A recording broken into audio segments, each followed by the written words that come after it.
Hi, I'm Andrea. Thank you so much for joining me for this 30-minute yoga practice. I am standing on a yoga mat. If you find yourself without one, find a place in your house that's carpeted, or maybe you've got a nice sturdy rug that you can use as your yoga mat for today. I don't want you on something that's going to slip out from underneath you or a slick terrain like a hardwood floor. I've got 2 yoga blocks. I've found that 2 thick books are a really great substitute if you don't have yoga blocks, and a folded blanket. The blanket from your couch, a beach towel, a nice big bath towel, those are great. Also, I am known to pluck a cushion from my couch sometimes to sit on, or to use the props that I just find in my home, and I encourage you to do the same. They're everywhere, if you think about it that way. We will start low to the ground in something called gate pose. So come kneeling, first of all. I'm facing you. You might face the long edge of your mat. Maybe it's easiest to face me with the long edge of your mat. And then step your left leg out to the side and turn this left foot to face out to the side as well. Now, if you're like me, it's tempting to totally collapse here in this right hip. Let's get a little bit of integrity, hugging that hip underneath us. V-shape your arms and grow tall here in this gate pose shape. This is one of the times you might want to put something underneath your right knee. So you might want to pad your right knee. Now hinge at your hip. So we are going to let that hip now ride out to the side a little bit. Drop your left hand down and explore a little bit of a hip hinge here on our shin. We'll spend a lot of time with triangle pose today, and this is sort of like a test drive of our triangle pose, but here a little closer to the ground. Now come upright, thumbs to the sky, and see if maybe you can scoot your left knee hip distance from your right knee while we're here, and even try stepping your right leg out to the side, look mano hands, and turn that right leg out. So you'll just do the best that you can with all these shapes that I'm suggesting. Let's grow tall, tall, tall. And at first we know the difference between hugging that hip in, so there'll be standing poses that we do sometimes that require that, and then knowing what it means to hinge and grow long and take our right hand gently down that right leg in our gate pose, side 2.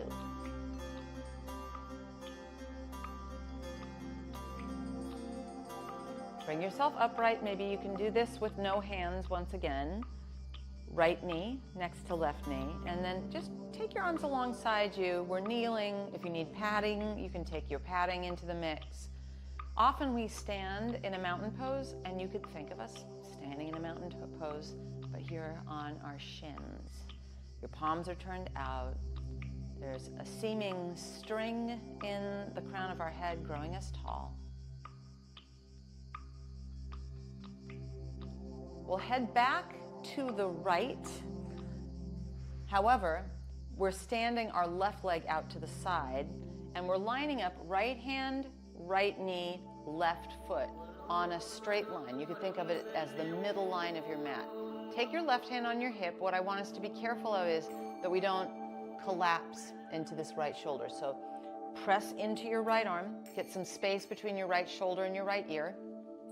Feel free to curl your right toes under and hug that right hip underneath you. Now there's a little snug understanding of where balance might be. And once you have that, you can take your left arm up to the sky. Unlike our gate pose, your left toes are facing towards your front body, towards where you're looking right now. And it's great to stay here. It might be fun to lift that left leg off your mat. And if that doesn't sound like fun, then keep that left foot flat on the ground. A couple of moments. Place that left foot down. Let's come back through our kneeling position. And then we'll take our kneeling position to side 2. It's our left hand, left knee, left foot, and then right foot. Sort of like when we did Parigasana, except now your toes are facing straight forward.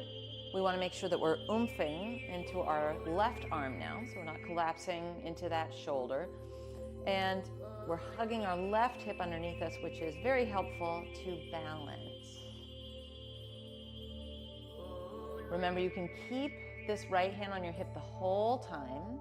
You might have floated it up towards the sky. I did that pretty quickly on this side. And then maybe we lift our right leg and see if we can find some balance. We don't want to collapse into that left shoulder, so prioritize that. Stamp your right foot back down again. Let's come back through our kneeling position. We can think of it as standing almost in our mountain pose. And then bring your hands onto your mat and bring yourself to hands and knees. Let's explore a couple of things here on our hands and knees. We talked about it one at a time in that side plank. First, do this with me. Collapse into your shoulders. Not what we want, especially when we're moving in a flow in a moment. So push the ground away. All of a sudden, muscles are called to action. And maybe you can feel that here in your own instrument. So again, just to be clear, we're not collapsing, we are pushing. Now, here we are on our hands and knees. I want us to walk both knees about 5 inches back. So it feels more like a plank now, which it is. It's a modified plank. It might be that once we walked it back, you go back to the habit of falling into your shoulders. Let's try not to. Also, I don't know about you, but I'm feeling that I have to lift my low belly. There's core work suddenly that has appeared in a very different way now that I just walked my knees back 5 inches. Do you feel that? A couple moments oomping into our arms, appreciating that we're doing some core work. Keep your toes curled under. Shift a little bit forward here, and then with a firm belly and your elbows brushing your ribs, come all the way down onto the ground. So you're lying on your belly, and then uncurl your toes and bring your forearms parallel to the long edges of your mat. We'll need to get that same oomph, so we're not collapsed. And then we'll add to the oomph in our feet, so tops of your feet press down and your kneecaps lift. Keep oomping into your arms as well. Imagine that you're trying to tuck your tailbone, which won't really happen, but that way we're not dumping into our low back. And now traction your elbows towards you, and it feels to be our heart through the gateway of our arms here. Lower down, remember that recipe, and take your hands next to your ribs. Instead of flopping your elbows out to the side, glide them aerodynamically next to your ribs. And now traction your hands, keep pressing into the tops of your feet. Feel that those kneecaps are lifted. Let your chin stay parallel to the ground. Your neck, if you think about it, is doing a back bend already, and you'll be tempted to try to overdo in your neck. Invite your shoulder blade area of your spine to this back bend. And then let's lower down. Curl your toes under. We'll come to all fours, so oomph into your arms. Find that core work. Onto all fours we go. Keep pressing into your arms very, very actively. And imagine a hook in your tailbone that will bring us to an inverted V, our down dog. Once you're in down dog, step your feet as wide as your mat, bend your knees, press even more into your arms until you feel your side body, back body, and front body grow long. Walk your feet forward to your hands. Arrive at the front edge of your mat with your feet hip distance and parallel. Take your hands on your shins, slide them up a bit, inhale. Glide them back down, but try to stay long in your spine, hinging at your hips, exhale. We will inhale, rise, reach, arms to the sky, thumbs to the sky. Then stand in your mountain, palms facing out. Let flow. Inhale, arms out and up, thumbs to the sky, V. Exhale, hinge at your hips, hands to your thighs or shins or ankles. Slide your hands up, inhale, bend your knees. Palms go flat on your mat, we come to our inverted V. Keep pressing the ground away. Let your knees stay bent, your arms feel strong, and then come into a plank position, shoulders over wrists. Bring your knees to your mat. Remember, we're not collapsed in our shoulders, and we'll lower all the way down onto our belly. Once you're there, uncurl your toes, traction your hands as if you could towards your feet. Shoulder blades glide towards one another. Lower yourself down, curl your toes under, come to all fours. And from all fours, your hips lead you up and back into your down dog. Walk your feet forward to your hands. Slide your hands up. Inhale, lift your heart. Exhale, hinge at your hips, your hip distance and parallel with your feet. Then inhale, rise, reach, arms to the sky, thumbs to the sky. We pause in our mountain with our palms facing out. We'll do that again. Inhale, arms out and up, thumbs to the sky, V. Exhale, hinge at your hips and hands to your thighs or shins or ankles. Slide your hands up, inhale, bend your knees deeply. Palms are flat first. Push the ground away as we step to our inverted V. Come to a plank position, shifting your shoulders over your wrists, and then bring your knees down onto your mat and slowly bring your belly all the way down onto your mat. Uncurl your toes, either cobra pose or sphinx with your forearms down. Lower down, curl your toes under, come through all fours, and then let your hips lift you up and back into your downward facing dog. Walk your hands back to your feet. That's like a trick question. So you're walking backwards. Add bend to your knees and maybe even make your feet a little bit wider than hip distance. Interlace your hands behind your back, or maybe better yet, grab a kitchen towel and give yourself some space. And then just cascade your arms up and over. We're moving our legs towards straight, but we want to keep that hip hinge. So if you're locking your legs and rounding in your back, opt for a bend to your knees, drift the weight towards your toes, let your arms come up and over to any extent, and then pause a moment here. Whole back body stretching. Hands on your hips, firm your belly, come all the way to standing. Once you're standing, let's heel toe. Our feet are hip distance and parallel. I'm going to step forward just so I know that you can see me well enough, but you can stay right where you are. You might enjoy going to the wall and using that as an assist for some of the balance that we're going to do, or towards the arm of your chair. Wall, I think, is a pretty good one. Shift your weight onto your left foot, and then bring your right leg out in front of you and let your right hand be on your right hip, even if your left hand is on something else. Maybe you've got your left hand on your hip too. When we did our gate pose, I said, let's not let that fall out to the side. So let's find that here. Hug that hip into the midline. And now, rotate from your hip joint, right toes out to the side, like you're dancing a jig, and then take those toes back to the sky. Right leg turns out, and then right toes to the sky. One more time. Right leg turns out, and then we will place the ball of our right foot inside of our left foot. Remember, you can use something to balance, and please hug that left hip in towards your midline. Maybe you place your right foot in the shin area of your left leg. Maybe you put your right foot in the inner thigh of that left leg. And then we've got our tree trunk. We want to keep the trunk. Maybe right arm, like a branch, floats out to the side. Left hand can play around with the thing that's helping you balance. Maybe you grow both branches towards the sky. And then hands on your hips, and we step it down. You'll do it slowly and more gracefully than I just did. And you might turn and use your right hand on your wall or whatever you're doing to help assist. All of our weight goes on our right foot now. And we'll take our left leg out in front of us. From our hip joint, rotate that left leg out. If you have your hand on your hip, you can feel it happening at the joint. And then let your toes go to the sky. Turn that left leg out. And then turn your toes to the sky. And this time when we turn our leg out, we will plant the ball of our left foot inside that right foot. It's possible that you put your left foot on your right shin. It's possible that you put your left foot in that right inner thigh. Remember, right hand can be on something. Perhaps grow your left branches, thumbs to the sky. Maybe even right branch, thumbs to the sky. We find a little balance.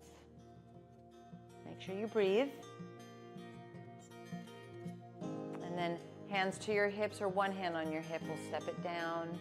Feet are hip distance and parallel. And we take a moment here, balanced nicely in our mountain pose. We need to change some props around or set some props up for ourselves.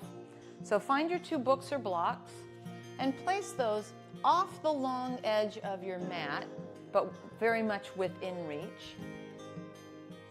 And once you've done that, the opposite long edge of your mat is going to become the front of your mat.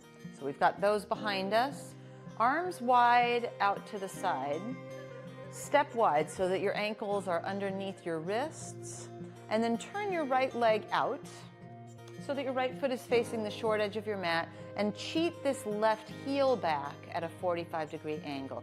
Bend your front knee and check and make sure you've got a nice straight line, vertical line from your right knee to your right ankle. This is our Warrior 2.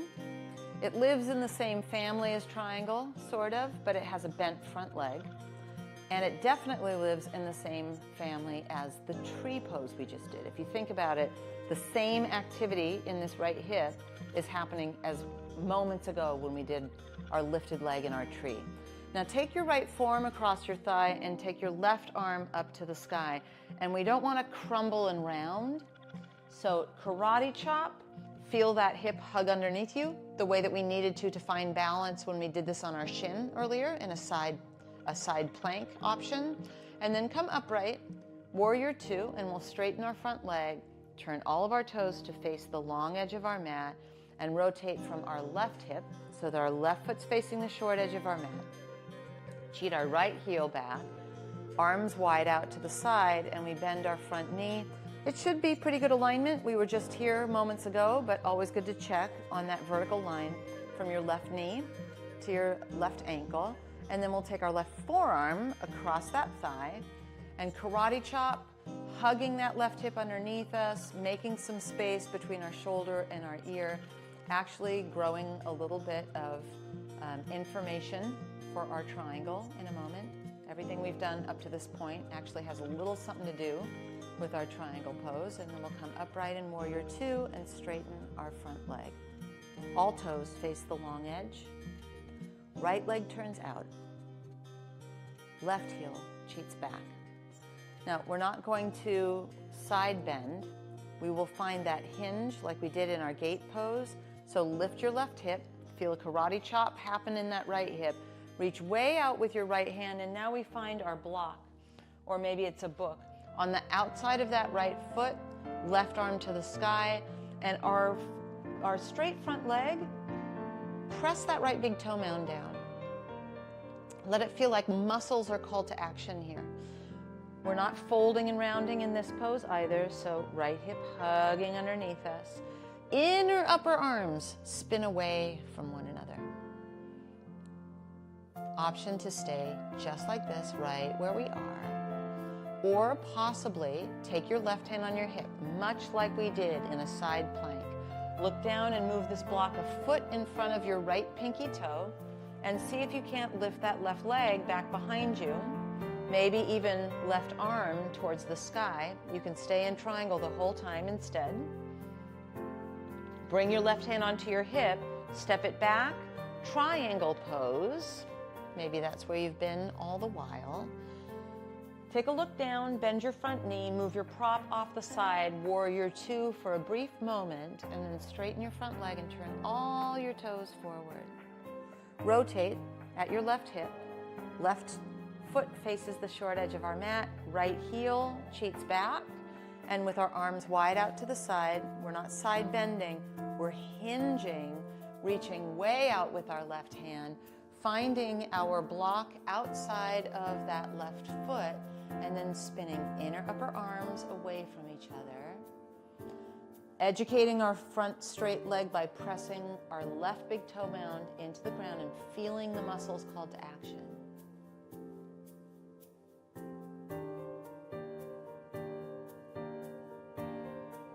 You can stay here or take your right hand on your hip, block a foot in front of our left toes, and maybe we lift our right leg off the ground. There's nothing wrong with staying in that triangle pose. You could float your right arm up to the sky if you wanted to.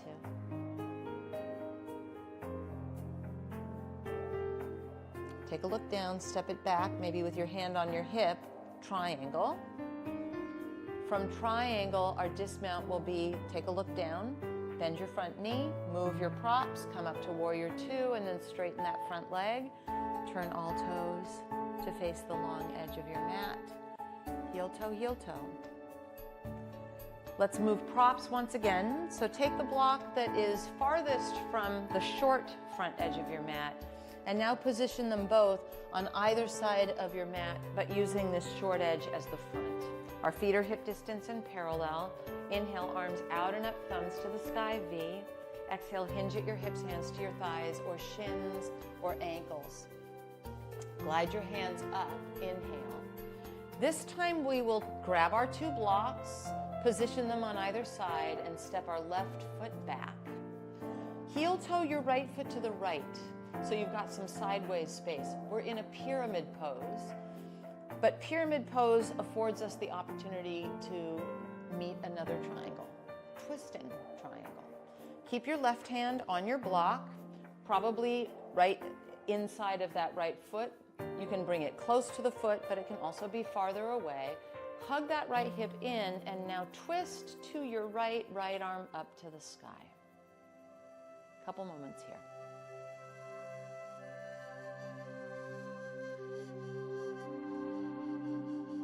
Unwind, spin on your back toes as you bend your front knee.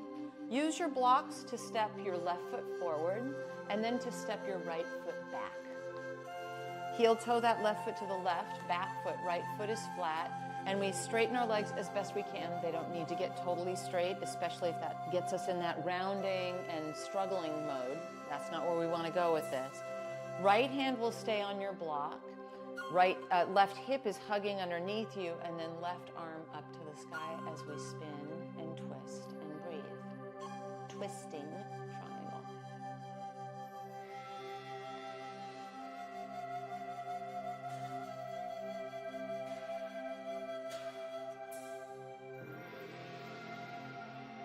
Unwind, spin on your back toes as you bend your front knee. Move your blocks out of the way and come into a downward facing dog. Give a good oomph into your arms. Shift it to plank. Bring your knees to your mat. Lower all the way onto your belly. This time on your belly, interlace your hands behind your back. Drag those knuckles back behind you. You'll go forward and up with your chest, not so much your chin. Press into the tops of your feet. Option, if you'd like to lift your legs off your mat.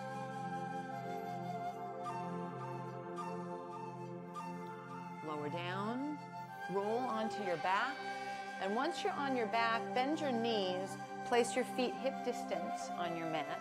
Think back to when we did our tree pose and really most all of the poses that we did today. Cross right ankle on top of left thigh. This might be plenty of stretch. You can also put a block underneath this left foot. That might be plenty of stretch. Maybe right hand through the space, and you interlace either around your left hamstring or around your left shin.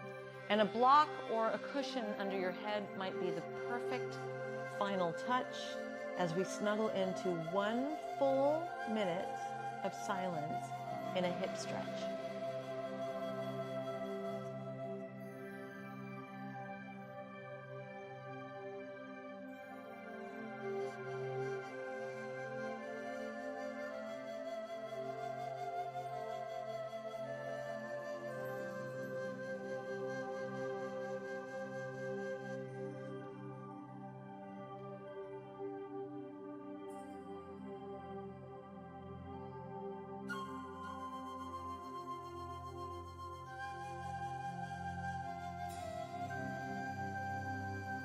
Last 20 seconds.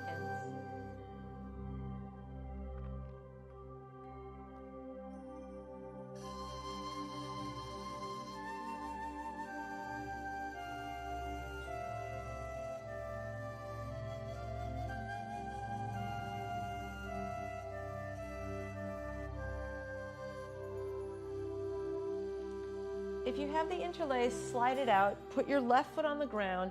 Consider crossing your right knee over your left. scoot your hips to the right, let your knees drop over to the left for a spinal twist.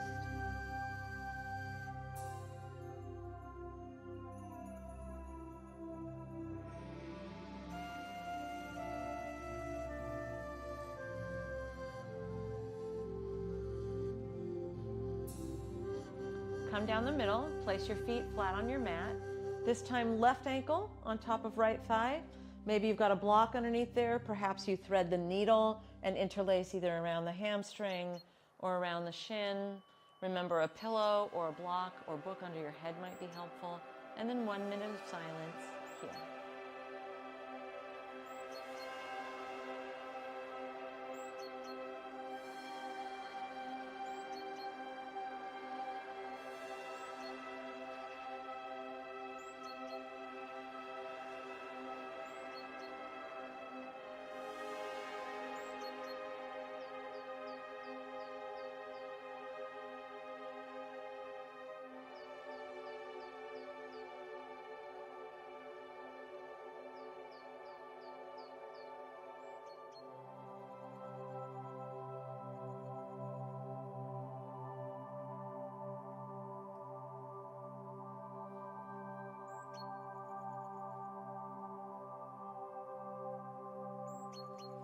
Unlace, if you had that laced up. Left knee maybe crosses over right.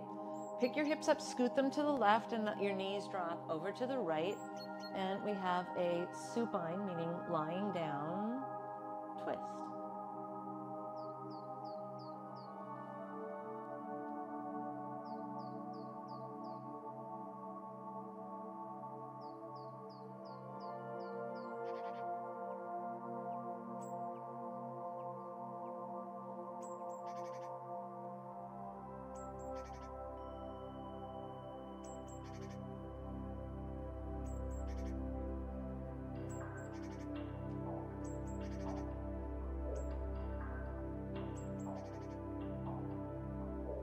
Unwind. Bring your feet on your mat. Shimmy your shoulder blades underneath you.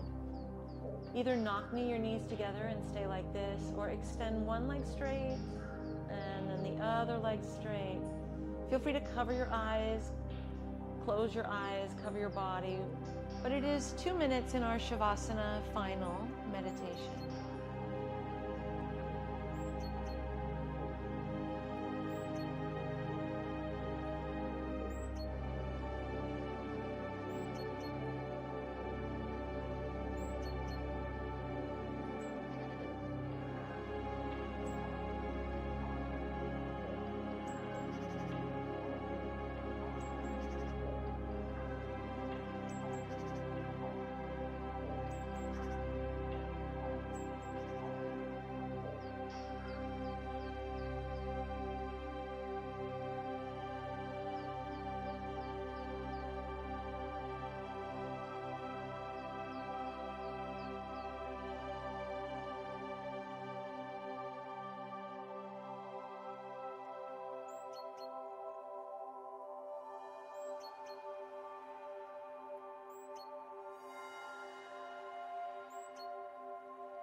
You're welcome to stay here in your Shavasana final meditation as long as you'd like. If you're ready, stretch in opposite directions and gather gently your knees into your chest. Roll to your side and bring yourself to any comfortable seat. Once you're seated, let your palms rest up or down. Take a moment.